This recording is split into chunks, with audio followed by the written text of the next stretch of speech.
Where else in the world can you live like this? It's magic. If you're having a bad day in Dubai, you're really not having a bad day. Dubai, a man-made oasis in the Arabian desert. Home to 52,000 millionaires. How many handbags do you have? I don't know. Are any of them fakes? A fake? And 2.5 million expats. Would you smoke a cigar while you're in there? I would if I had one. So your job is to just take photos of women in beautiful places? Yes. Welcome to Dubai. A city where East meets West. I remember going to the mall and my skirt was above my knee and they gave you a red card. And you have to watch what you say. I'm not going to really talk about that because I like living here. But a paradise for some if you follow the rules. We meet Dubai's glamorous locals, expats and tourists, and the people that serve them. Wouldn't be a bathroom without, of course, 24-carat gold amenities. You can make it look like you're a billionaire in Dubai, but reality of it, I mean, I'm not going to eat for a week after this. In the world's newest luxury playground for the mega-rich. Dubai is the Monaco of the Middle East. It's the place where everybody wants to be.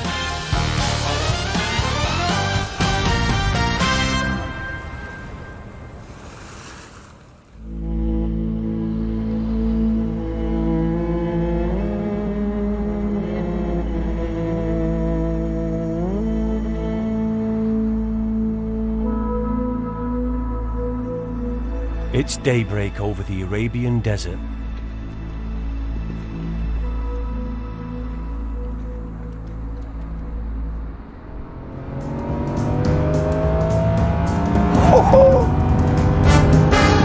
And 47-year-old Geordie Mark is test driving the Dubai lifestyle.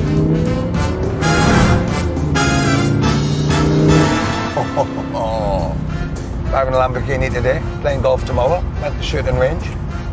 It's not the worst week of my life, gotta be honest.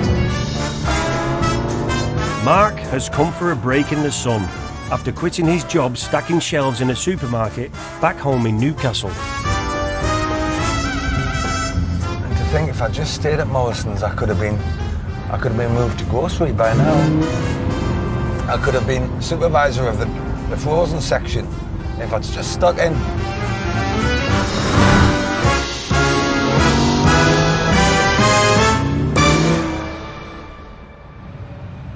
Well, will you look at that? After exploring the Arabian desert in a supercar, Mark is heading to the Marina, a district popular with fellow Brits. It's a beautiful city. I just didn't realise 10 days would turn into, who knows, 10 years possibly. Who knows? Mark has been offered a job managing a chain of 12 music shops. I travelled out here to Dubai just for a short break, and then my flight kept getting cancelled. So I thought I'd better look and see if I can find a job. Then all of a sudden this job appears, and it's me. I get healthcare cover, and the company also offer me a return flight every year, so I can go home and see my family as part of my package.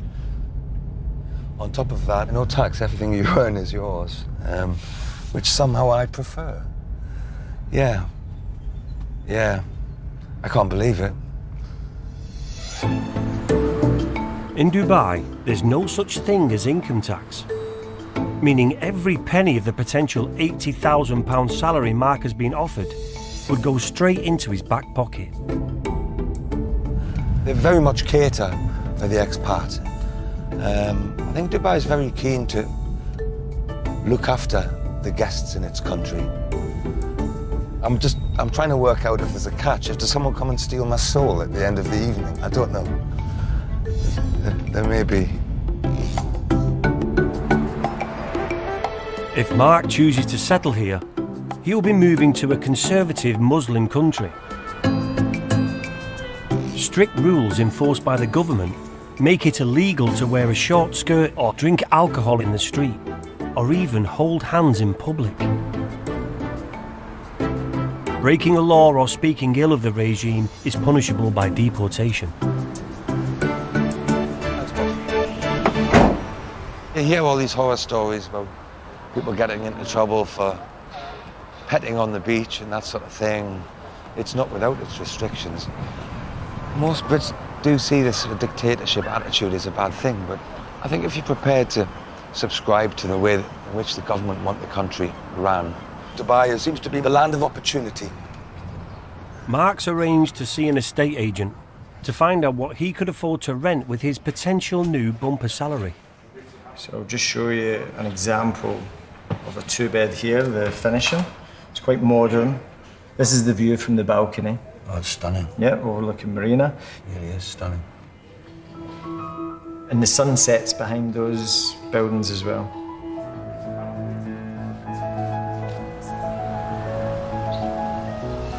The window of opportunity is opened. Dubai has long been attracting foreign expats who are prepared to live within the rules. A lot of people coming out, they're not briefed enough to the fact that they're coming to an Islamic country.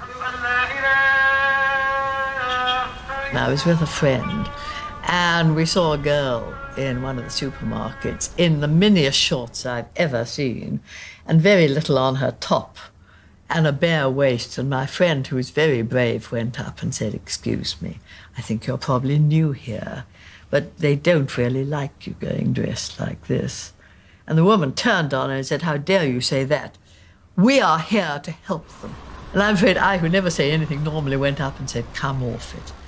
You're here because it's a lovely life and a nice salary." The city was under the protectorate of the British government until the 1970s. It only gained its independence in 1971.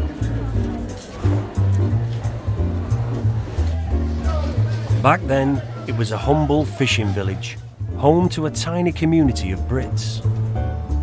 But as the skyscrapers emerged from the desert sand in the 70s and 80s, so did the jobs, attracting thousands from the UK. Really, there's no expat who's unemployed, so we're all earning here. There's no real depression to put a cap or a lid on this place, so everyone is in buoyant mood. In 2002, laws were changed to allow expats to buy property, provoking an influx of Brits enticed by bigger houses and a seemingly superior lifestyle. Come on, kids, grab that. Dubai encourages entrepreneurs, Dubai encourages success, and it recognises quality. I think if you understand that, then you can do very well here. Hello my darlings, welcome to a new travel vlog.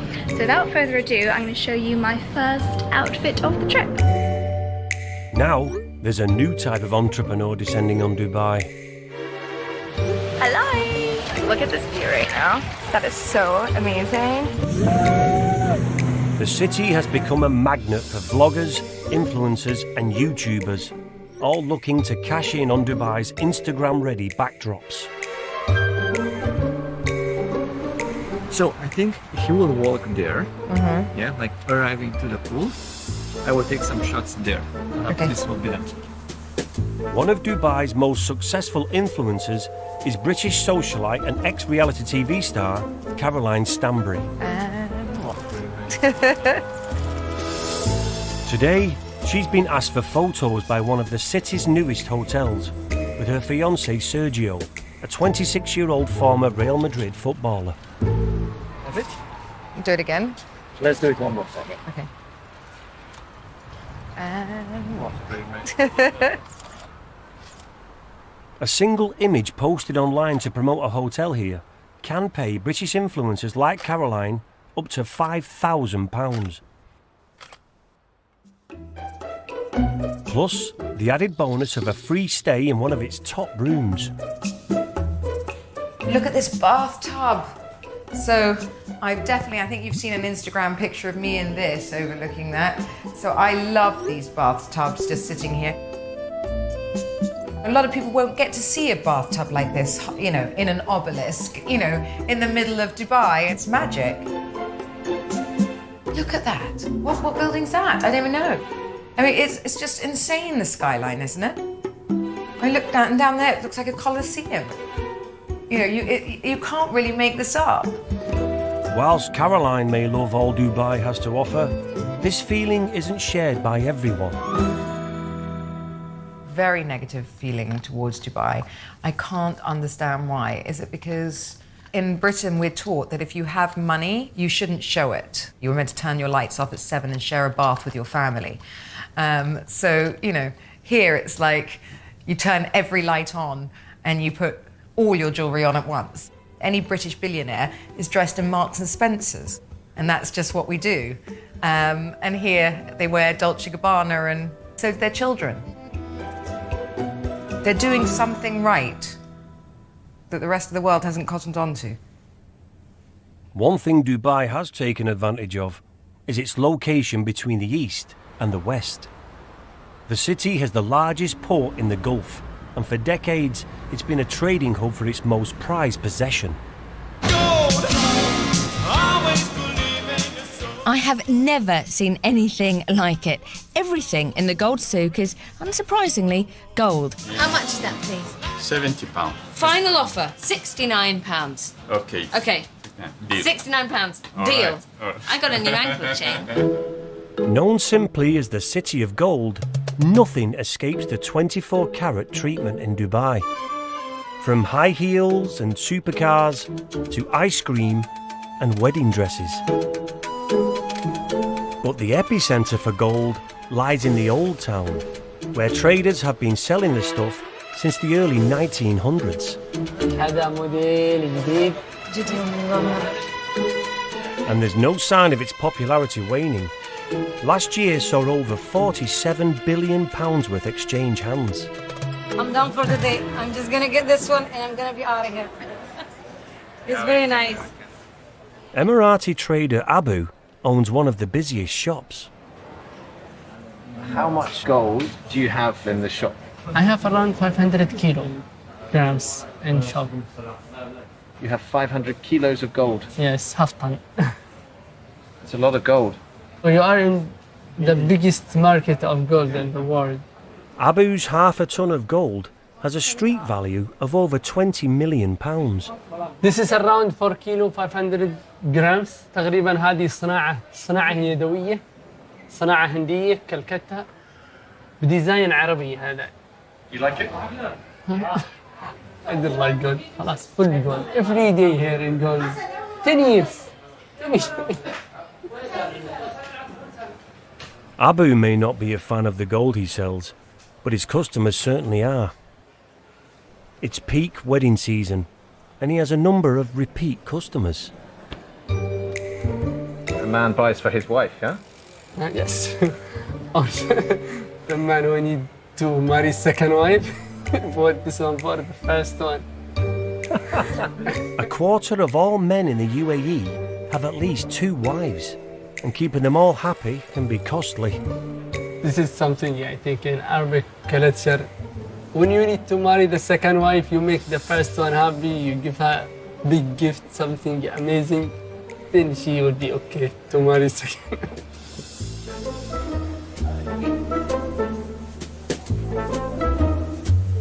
How much does this cost?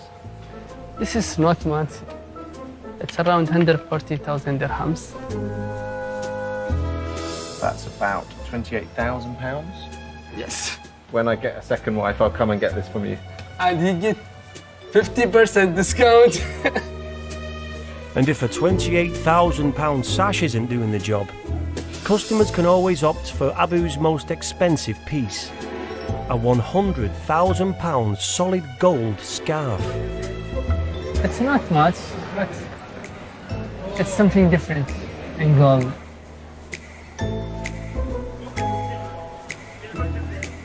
And the sunglasses are included? No.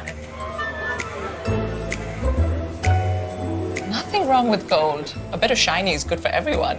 I love gold. Nothing. Just look at my gold Rolex. Look at my diamonds. No, there's nothing wrong with gold. I think it's how you use it.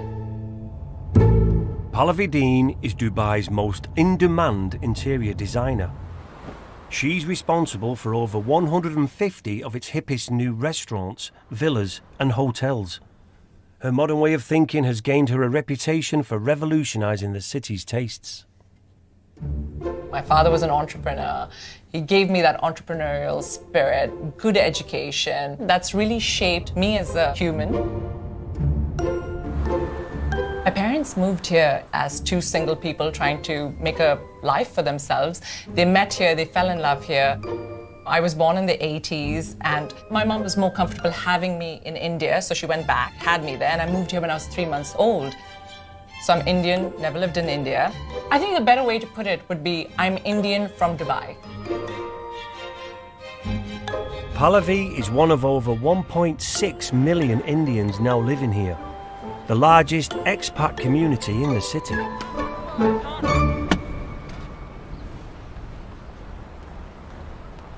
Far too glamorous for it to be a fake. I honestly dress like this all the time. People always say this to me, but I go to sites like this. You wouldn't believe it. I'm not dressing down. They should dress up for me.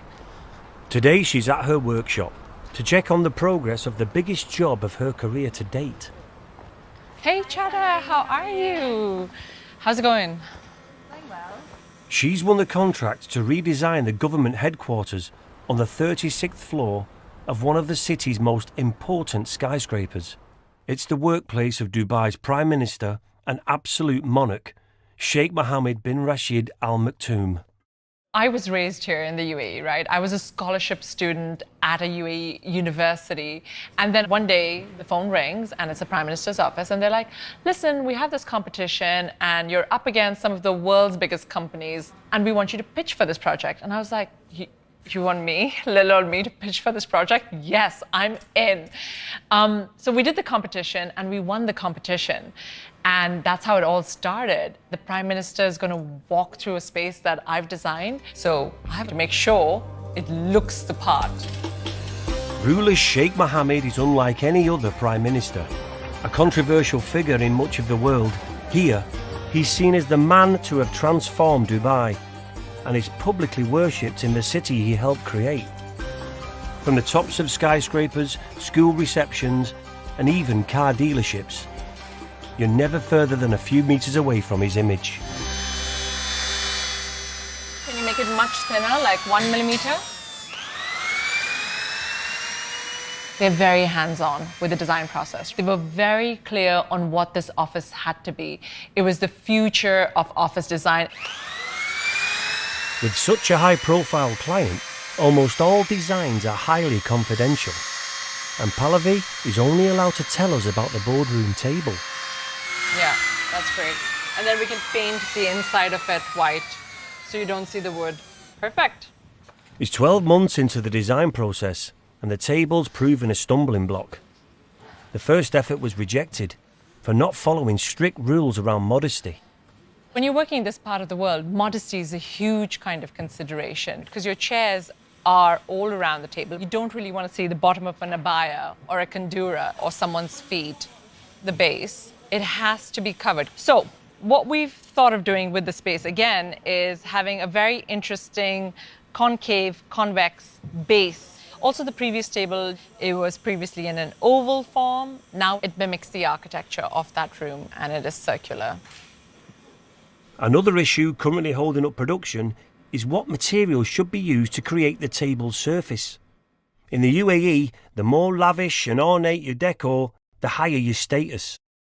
So Pallavi has a challenge on her hands, convincing Sheikh Mohammed to opt for the humble wood over the more showy marble. I think that looks stunning rather than the marble because the marble is so overdone. We're not in the 1980s. This is 2021. Let's push for a new material. You're picking quite a hard battle, aren't you? That you're choosing the government of the country to have the battle with. I do this with all my clients. I'm quite annoying, actually. You think you'll win? I don't think so. But I am ever the optimist. Thanks, Chada. Thanks for putting that together. Bye. Do you know what it is about Sheikh Mohammed that I really love personally? Yes, he's the ruler and, you know, the prime minister of the country, but he's also a really shrewd, good businessman, a good CEO.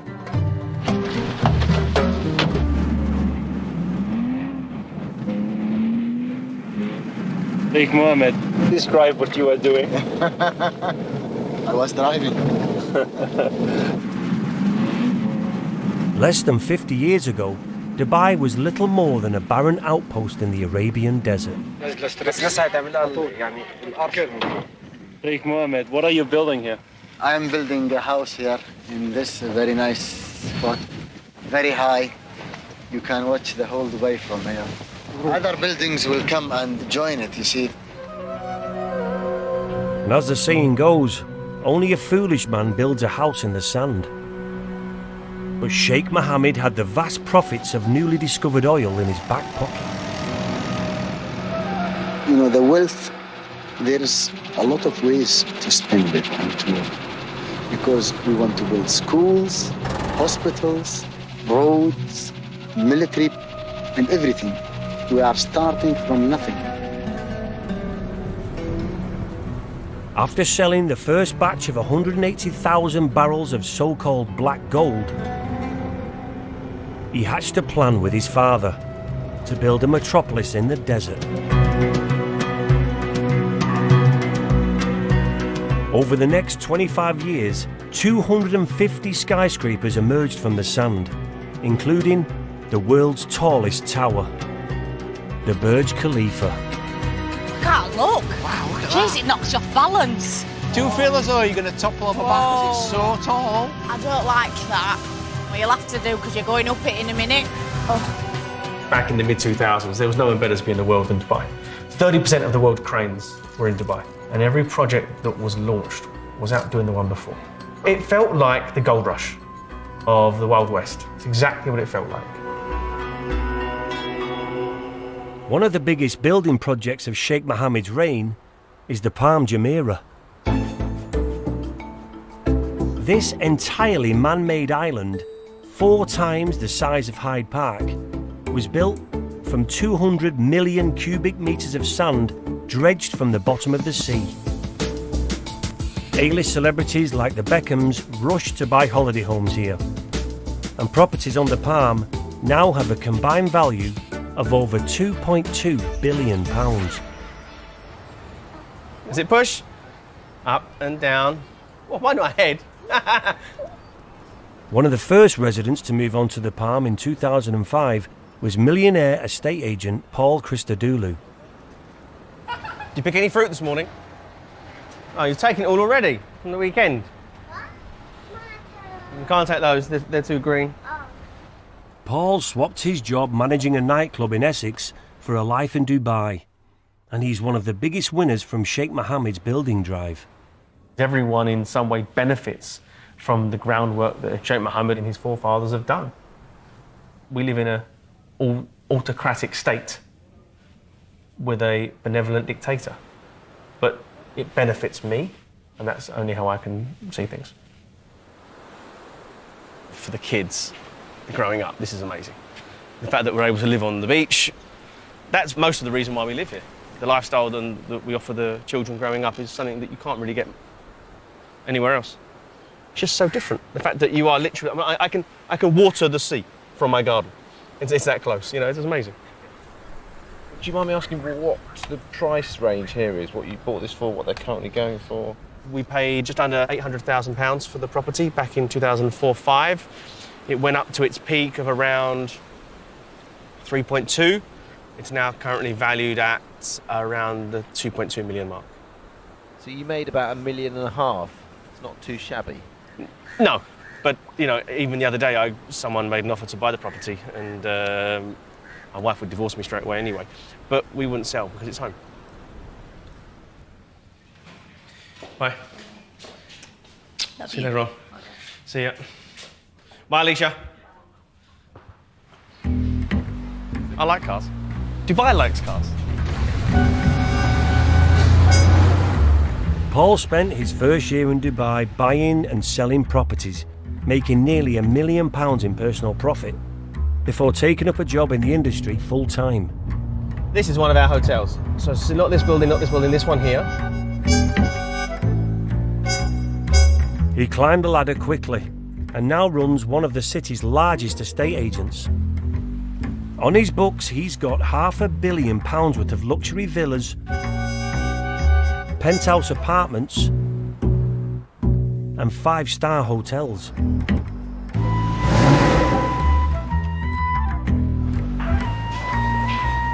Morning, Alison. How are you? आपने कहा था कि जी आपको 4 bedroom चाहिए था. No te te va a costar una fortuna. The property market in Dubai is currently booming, and Paul's multinational workforce of 130 agents are all battling hard to cash in. 3 days, Tali, that's all we need. 3 days and we'll get this over the line. None of the agents are paid a salary, but they can earn a huge amount in commission. For every £1 million worth of property sold, agents take home up to £20,000. If they don't sell, they don't earn. So there's pressure on. Thankfully, this year it's quite a large number of the team who are hitting target, who are doing really well. My dear friend Adil sitting here right now, he managed to convert £240,000 in commission in 3 months. What did you do with that commission? I'm reinvesting back to Dubai real estate. So that's what I do. Whatever the commissions I make, I always make sure that I either invest in Dubai or I invest back home in Bangalore. I offer him the opportunities, his job is to close it. Thankfully, he's pretty good at that. I'm here just for Paul. Big earnings and zero tax deduction make agents some of the biggest earners and spenders in the city. Hello? أهلين مرحبا مدام منال. I love bags, I love shoes, I love fashion too much. أنا عم بتصل فيكي اليوم بس مشان بعطيكي شوية معلومات على المشروع. Tunisian-born Noel was in the top 5 biggest earners in the company last year. Most of the time, if you see me wearing something, I never wear it the second day. Everyone knows.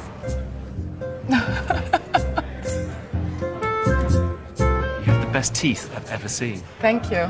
Yeah, it's veneer. When I make it, they wanted to make it a little bit lighter. So I said, no, make it white, very white, because I'm working in real estate. I want to show my money. So make it white, please. Morning, morning, morning. Today, Paul is gathering his workforce for his monthly sales meeting.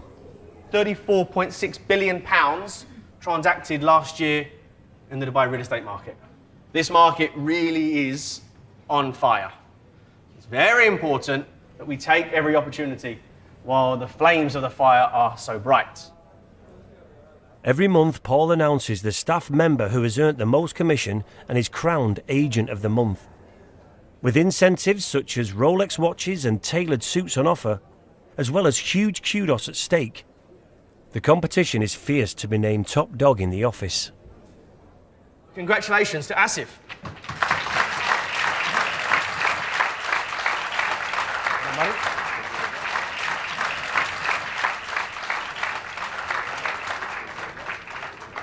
Thank you very much. Have a great week ahead.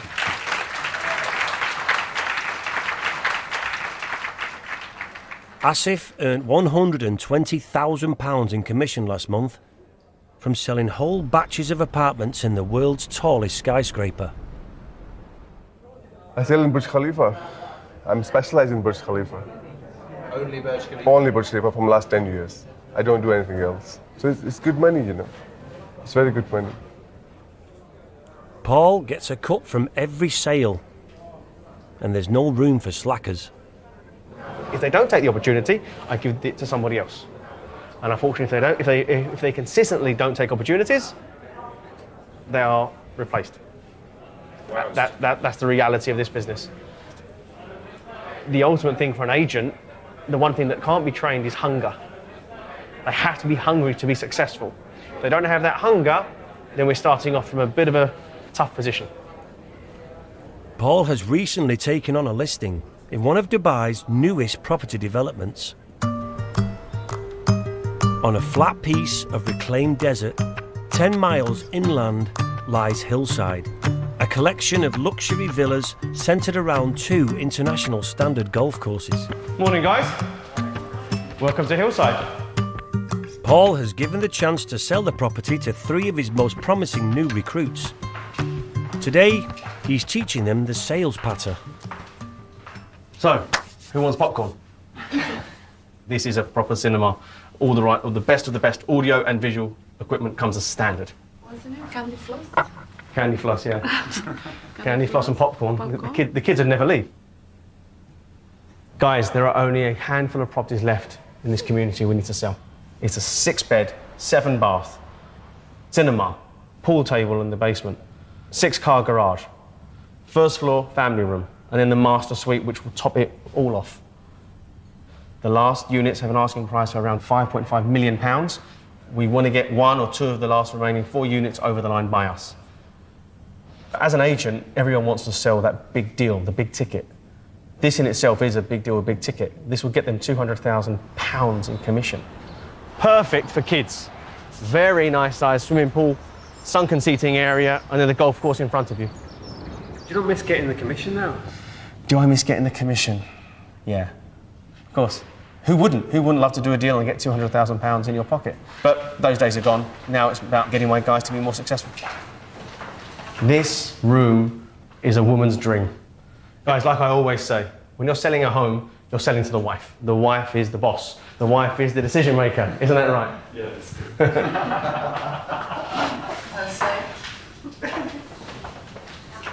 Paul's newest staff member is Mexican-born Nadia. She joined the company 4 months ago, but is yet to make a sale and earn any commission. Let me show you as well my kitchen, where I have my little forest. She may be trying to sell multi-million-pound properties, but Nadia herself lives in one of Dubai's cheapest neighbourhoods, 30 kilometres inland. All these are avocado plants and a couple of pineapples that I'm now growing. I'm planning to put in soil. They really remind me of my family. Nadia left her family home in central Mexico in search of a bigger wage in Dubai. But since working for Paul, she's yet to make any money and is currently living off her savings. You cannot stay in this country if you don't have a salary, so it means going back home to my family. They will be more than happy to take me and to support me if I need it. So, but that's not the point. You come to the other side of the world to do the opposite, to provide to them. I do. It is stressful. I've been trying to work and try to do your best. There's no other option. There's no plan B.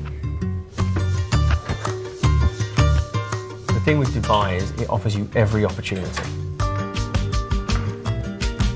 So if you want to have a house on a golf course or on the beach, you can have it.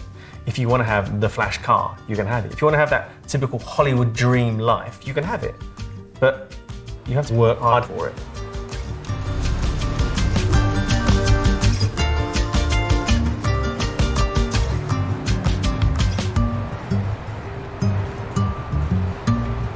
Well, will you look at that? It's a bit different to Tyneside.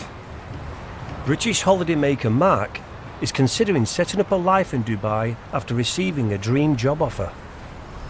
I'll be able to take these out on my day off. But before he makes his mind up, he's viewing an apartment in the ultra-modern marina district of Dubai. 20 years ago, this was a sandy desert.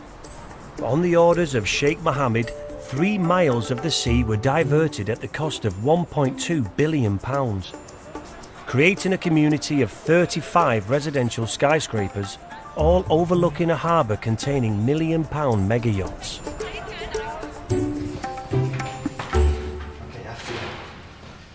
Oh wow, this is awesome. The owner's, he's put this floor in on top of the existing tiles and he's raised it here so that you can see the water a little bit better. Yeah. Nice. I like it. Yeah. This apartment in a 33-storey tower would cost Mark £18,000 a year, paid up front in one lump sum. You've got a walk-in closet. I've never had a walk-in wardrobe. It's specifically designed with single professionals in mind and leaves little room for any of Mark's family if they were to visit from the UK. The window makes a difference. It makes it usable. Yeah.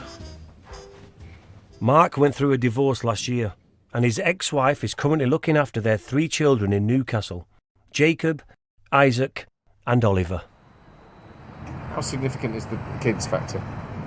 Yeah, it is a huge part of my decision. But they have a good home and a good life, and they're enjoying school.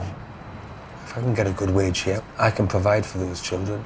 But I don't find it easy being apart from them. Let's go and do some sums. It's lovely. If Mark stays in Dubai, he will be a 6-hour flight from his children. But he won't feel far from the comforts of home. This is a jumper to left.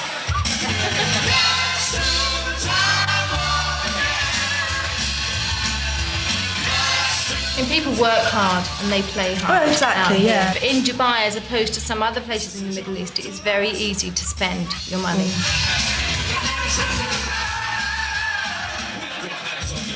This Middle Eastern city has always worked hard to keep its British expats happy. Even flying out the biggest celebrities of the day.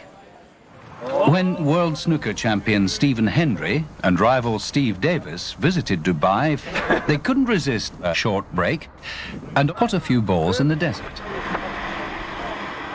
I felt as if the table fitter really did an excellent job, but even so, it was very difficult to level. Honestly, it's not easy with a June in the way, but hopefully you'll get it right for the match.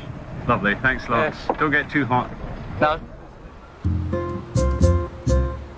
In a Muslim city where alcohol is forbidden for the locals, expats are free to enjoy a pint at the pub, as well as a round of golf or even a day at the races. Lead him in, come on, in. Come on, he's delaying us.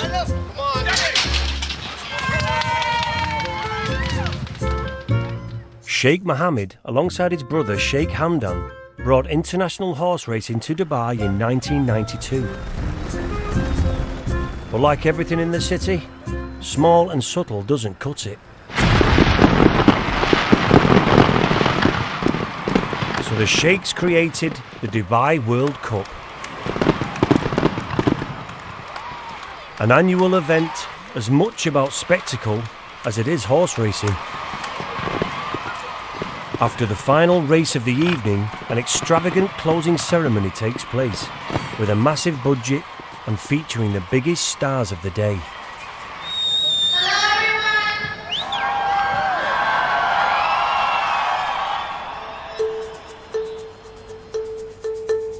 Panpipes is not the right music. Do you want me to? Panpipes is South American.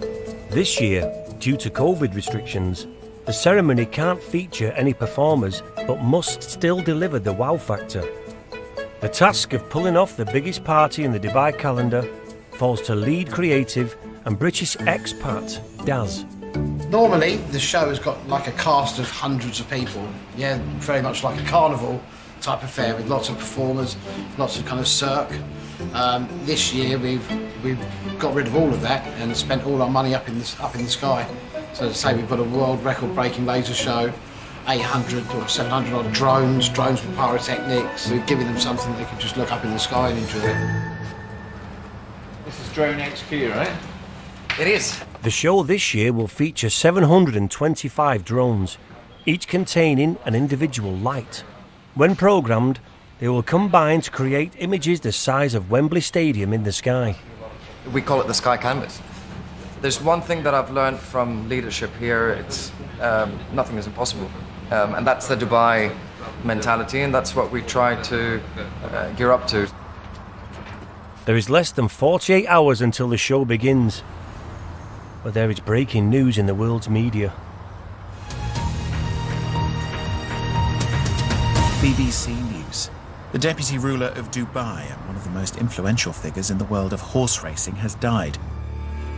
Sheikh Mohammed's brother and fellow founder of the World Cup, Sheikh Hamdan bin Rashid Al Maktoum, has died. Under Islamic law, the body is buried within 24 hours, watched on by the male relatives of the deceased.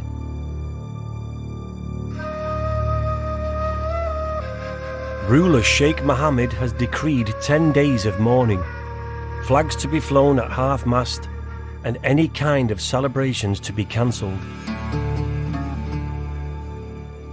The World Cup, however, is still to go ahead. But after 6 months of preparation, the royal family has ordered the big extravaganza be changed dramatically and turned into a respectful tribute to the late Sheikh Hamdan.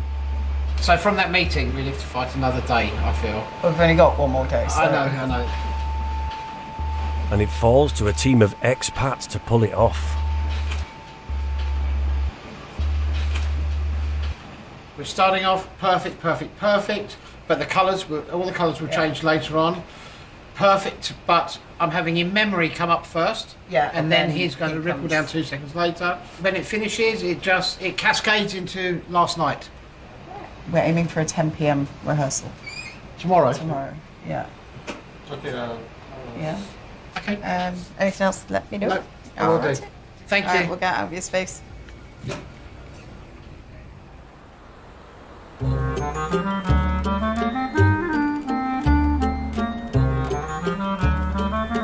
That bin's really ugly. Let me move that bin. Sorry, 1 second.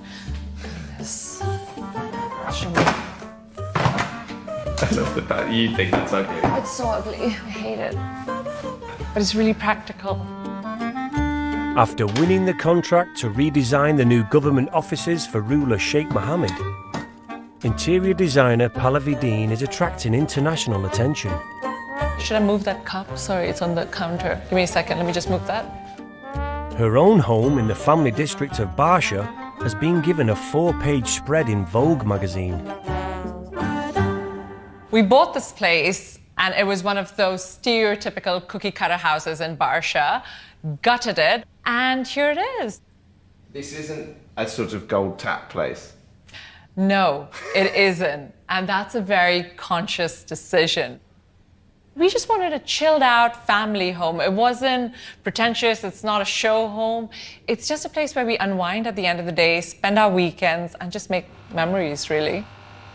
When you're younger, you want that really vibrant, dynamic, city living sort of lifestyle, right? And then you get a couple of pets, and then you get a couple of kids, and you realize, actually, what I want is peace and quiet, lots of space so I can get away from the kids and the pets. And that's when we moved to the suburbs.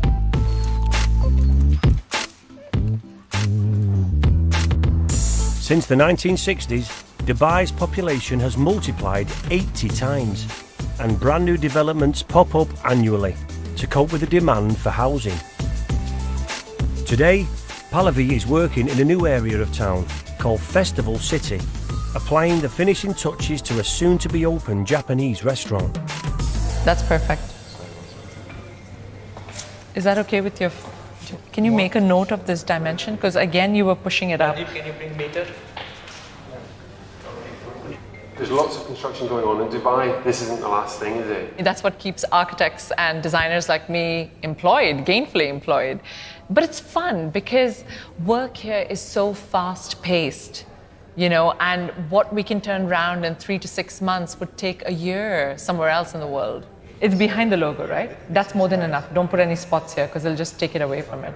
Pallavi has 15 projects currently on her books, but her most important job right now is the office of the ruler of Dubai. Let's try one more time. Just harass her. That's what I do. Just keep calling to chances like that stalker girlfriend. That's me. Answer the phone. She's chasing her assistant at the workshop to find out if Sheikh Mohammed has accepted her ideas to modernise the office by using wood instead of marble for the boardroom table. Oh, try to calling. Hi, Pallavi. We have received the approval from client for the materials of the project. Okay. Approved is the combination of polished marble and solid oak wood.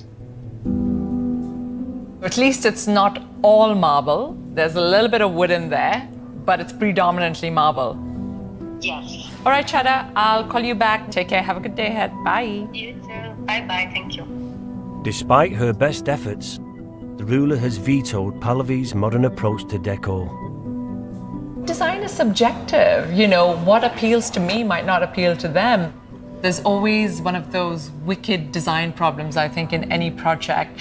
And in this one, it was a boardroom table.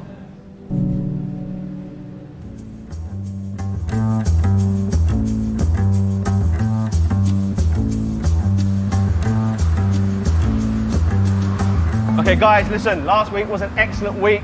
We need to ensure now that this week we carry on last week's hard work. Because if this week is a disaster, it makes last week a disaster. Yes? Yeah. Okay, thank you very much, guys. It's mid-March, and Paul is pushing his team of agents hard for business. You've already done 50% of monthly target. Yeah, it's been brilliant. How much more do you reckon you're going to get in this month? You've done 50% already. So what do you think? Probably another 8 up to 80%. This morning, he's catching up with his sales manager, Dan. With the market now, yeah, it's just, yeah, crazy. Yeah, demand is strong, especially Palm for Europeans as well. Yeah. What I've seen, though, definitely in the last 6 months is a significant increase in the buyers from the UK. I think a lot of the world has seen that Dubai is now, yeah, even more so, the place to come to. British expat Dan moved to Dubai 8 years ago after quitting his city job in London. He is now one of Paul's most experienced agents and has been trusted to sell one of the newest and most expensive penthouses. Here we are. Wow. Dan's success in property is largely down to forging relationships with wealthy investors. Today, he's showing around British millionaire businessman and property tycoon Spencer. So open, isn't it? Yeah, this space is lovely. Yeah, in 16 years I've seen this. There is more stability investing in New York or London or Paris or Tokyo or Hong Kong or Singapore than there is here in the market. But over the last 4 to 6 months, it really started to pick up. It's booming, you know, it's crazy at the moment. We call that a snug lounge area. You have balconies off of both of those areas. If Spencer buys this 11,000 square foot penthouse, Dan would pocket £300,000 in commission. And then we come down to the second, third and the fourth bedroom. As a guest, you wake up in the morning and you get that.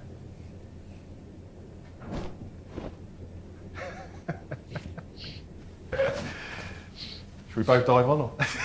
Should we have a cuddle on the sofa? Yeah. Unsurprisingly, Dan's willing to do almost anything to get the sale. Do you want to get in? I think it would be good just to see, because you're a bit bigger than me, so we'll see if you can fit in. Trousers are a bit tight. Wow. How do we look? And would you smoke a cigar while you're in there like that? I would do if I had one. So you've pool, jacuzzi jets, and then overlooking your full JLT skyline all the way around. Yeah, it's spectacular, isn't it? Look at this, it's a Stunning, space. stunning, absolutely stunning. And that breeze is nice as well, you know? Much needed. You can see that coming through. Yeah, this is a really nice area, really relaxed. It's one of the nicest sized penthouses as well, isn't it? Yeah, 100%. Dan's not the only one trying to sell to a wealthy investor. Thank you. Please, welcome. Thank you so much. Over at the Palm Jumeirah, new agent Nadia has found herself a British billionaire who's looking to extend his property portfolio. What is more exciting about this residence is the double ceiling. Height, Yeah. Nadia is still yet to make a sale, but this 3-bed apartment could bag her £30,000 in commission. There is a yeti as well. You can have your boat dropping you by the entrance, you know? There is a yeti. I've seen the pier, yeah, I've seen it, yeah. Yeah, so this is one of the bedrooms. I like the layout, the double heights as well. It's so nice. Thank you. Let's have a look outside. You have views of the Ain Dubai, the Marina skyline. I love it, it's very nice. I love all of it. Thank you very much. Thank you for I coming. appreciate it. Thank you. Thank you. Thank you so much. He really liked it, so I think he has some thinking to do. If I sell a property like this, it will put me in a very good position. And sales, sometimes you work very hard, you don't close any sales for months, sometimes it just happens.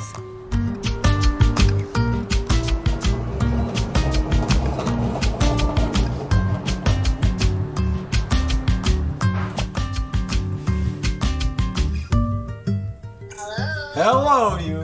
How are you doing? Hello. Yeah, I'm good.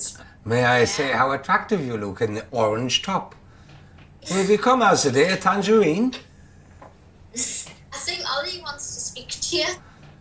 Mark has 2 days left of his holiday, but hasn't yet decided whether to stay in Dubai long term or return home to Newcastle to his 3 children. Here he comes. Where are you, Dad? Where am I? I'm in my hotel room. Dan, still there? I'm still there. I'm stuck here for a little while. Say I love you. I love you too. Oh, man. Ow! Hi, Dad. Hi, Amir. Oh, Mummy, thank you. Yeah? Dad, I'm gonna read this. The secret room. Okay, I'll read it. Biff and Chip liked the new house. It's brilliant. They helped Mom and Dad. Dad painted a drawer. Biff helped him.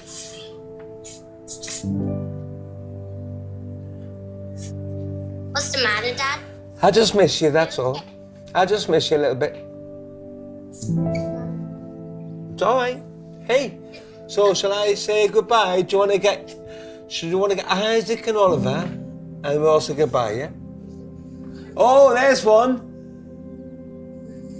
And bye. Bye, guys. I love you. I love you. Be happy, okay? Be happy. Bye-bye. Bye-bye. Oh, God, that's tough. That is tough. That is so tough. You all right? Yeah, it's hard. Just hard. Just hard. I just used to see them every day, and I can't now.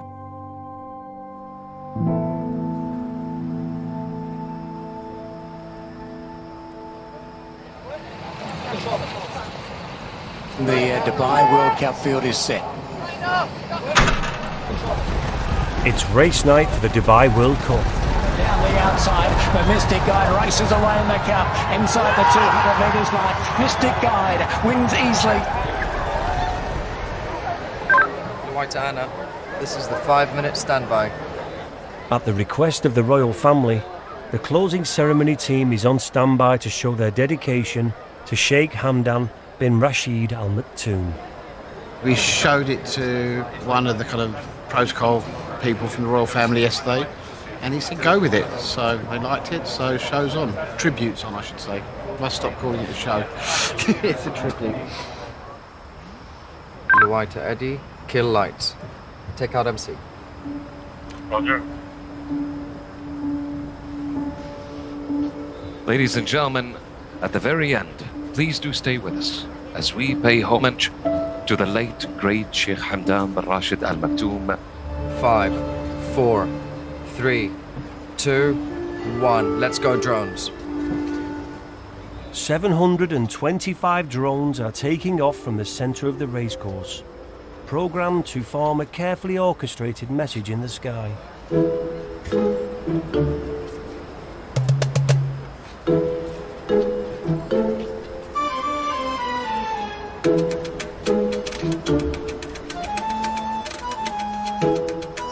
Intensity reduced now.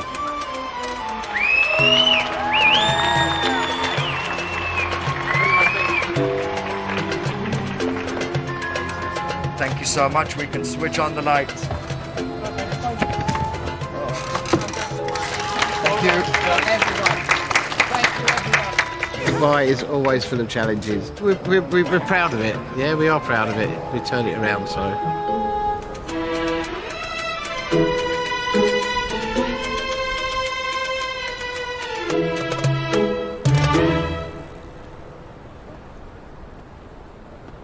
It's the last day of Mark's holiday, and he's made a decision about his future. Why not? Why not give it a go? I'll only be back stacking shelves in the supermarket when I can't find any work back home. I'll miss my friends. Naturally, I'll miss my family. but I have their support, and that's the main thing. Mark has already started training for his job and has found a cheaper apartment 5 miles from the marina. You see these pictures of the sheikhs? Yeah, I'll have those pictures in my apartment. I'm happy to subscribe. It's fine. It's for me.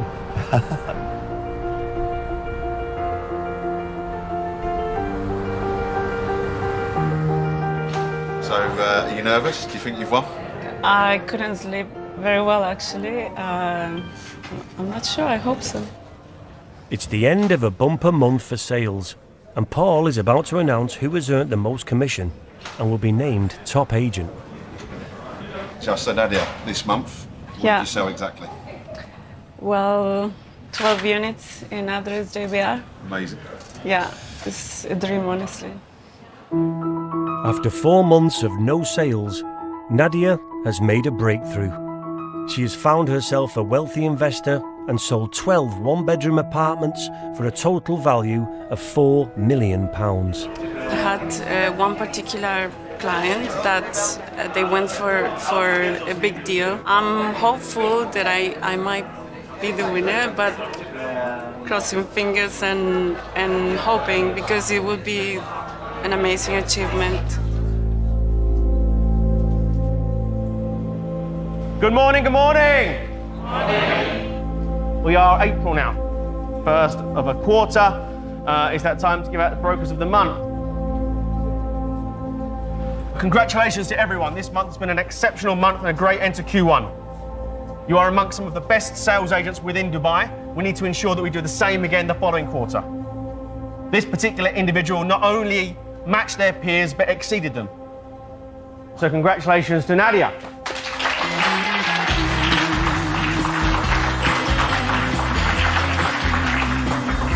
Very, very heavy. Get used to holding it.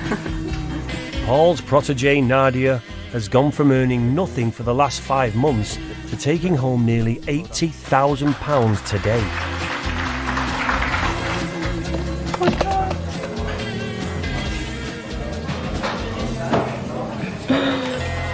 You must be pleased. I'm very happy, honestly. I'm very, very happy. Yeah, because due to the nature of our job, we are working, not always you see the results, you know, and so it's good to celebrate when you achieve and then keep working for the next one. Dom Perignon, see you soon. It's party time in Dubai. Happy birthday to you. Let's do this as the most expensive brunch ticket in the world. Cocktails, food at a discounted price, not to laugh. But as the city looks to the future, it has to watch its step. They came to this beach to take their newfound friendship to the next level. They were interrupted by a policeman. Is it all right to get messy? We can't really talk about that.